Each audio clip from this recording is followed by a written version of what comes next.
अस्सलाम वालेकुम students, computer science class 10 और हमारा आज का लेक्चर है लेक्चर नंबर 30, जिसमें हम चैप्टर नंबर 2 का जो टॉपिक पढ़ेंगे रीस्टोर स्टेटमेंट और उसके बाद print statement, print using statement. और आज के इस लेक्चर के बाद हमारा चैप्टर नंबर 2 जो है वो एंड हो जाएगा। जी स्टूडेंट, हमारा जो टॉपिक है वो है restore statement. Restore statement causes the data statement to be reused if it has already be used by the read statement. आपको रीड और डाटा स्टेटमेंट के बारे में मैंने बताया था। रीड स्टेटमेंट के अंदर वेरिएबल्स होते हैं और डाटा स्टेटमेंट के अंदर उनकी वैल्यूज होती हैं। अब अगर हम चाहते हैं कि डाटा स्टेटमेंट जो कि इस्तेमाल हो चुकी हुई है दोबारा से रीड स्टेटमेंट उसको फिर से यूज कर सके, तो दैट स्टेटमेंट जो हम इस पर्पस के लिए इस्तेमाल करेंगे is called the restore statement. By using the restore statement we can use the data statement again by the read statement. Read statement again से डाटा स्टेटमेंट को रीयूज करना चाहती है। For that purpose we use the restore statement. Syntax restore line number. Line number specify the line number of the data statement which has to be read again. Line number वो statement बताएगी programme की जिसको दोबारा से reuse होना है। ठीक है, तो रीस्टोर का काम डाटा स्टेटमेंट को फिर से यूज करने के लिए इस्तेमाल किया जाना है।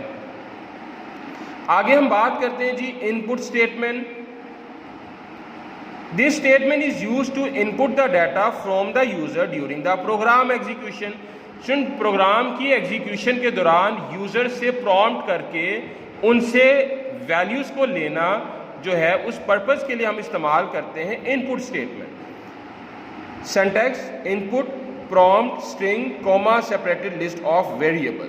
अब प्रॉम्प्ट का क्या मतलब होता है? प्रॉम्प्ट मतलब आपके सामने एक विंडो सा बॉक्स सा आ जाता है, ये आपको कहा जाता है please enter the first number, then please enter the second number.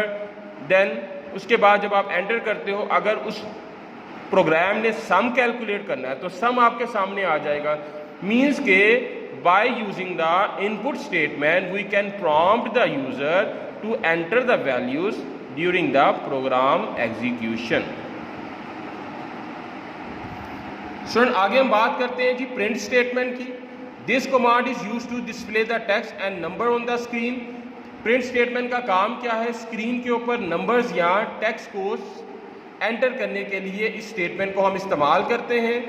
Like syntax है print list of the expression. ये एक्सप्रेशन न्यूमेरिक भी हो सकता है और ये एक्सप्रेशन स्ट्रिंग भी हो सकता है। The main purpose of the print statement के स्क्रीन के ऊपर टेक्स्ट या स्क्रीन के ऊपर नंबर को डिस्प्ले करने के लिए हम इस स्टेटमेंट का इस्तेमाल करते हैं।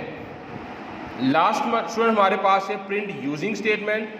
This statement is use to display the number and string on the screen. यहाँ पर स्पेसिफिकली स्ट्रिंग को फोकस किया गया कि ना सिर्फ आप नंबर्स बल्कि उसके साथ साथ स्ट्रिंग को भी स्क्रीन के ऊपर एक स्पेसिफिक फॉर्मेट में प्रिंट करने के लिए इस्तेमाल करते हैं या फिर डिस्प्ले करने के लिए इस्तेमाल करते हैं। The two main points in this print using statement कि this command is used to display the numbers and string in a specified format. एक खास फॉर्मेट के अंदर नंबर्स को और स्ट्रिंग को डिस्प्ले करने के लिए हम इसको यूज करते हैं। Syntax print using string expression और list of expressions. Expression means कि आप जो चीज़ें प्रिंट करना चाहते हो, जो नंबर डिस्प्ले करना चाहते हो, उसके बारे में आप यहाँ पर मेंशन करेंगे।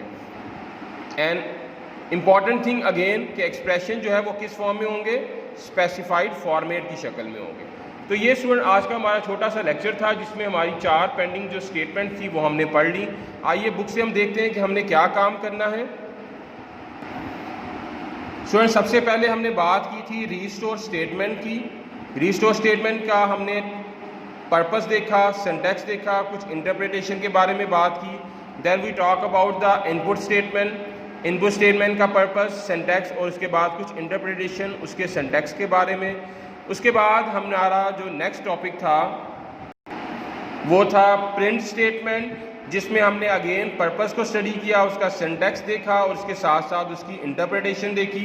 देन लास्ट में हमने बात की प्रिंट यूजिंग स्टेटमेंट की, अगेन उसका पर्पस, उसका सिंटैक्स और उसके साथ साथ इंटरप्रिटेशन। ये तो था स्टूडेंट हमारा चैप्टर नंबर 2 जो आज हमने मुकम्मल कर लिया। अगले लेक्चर में हम नेक्स्ट चैप्टर को स्टार्ट करेंगे इंशाल्लाह। और तब तक के लिए अल्लाह हाफिज़।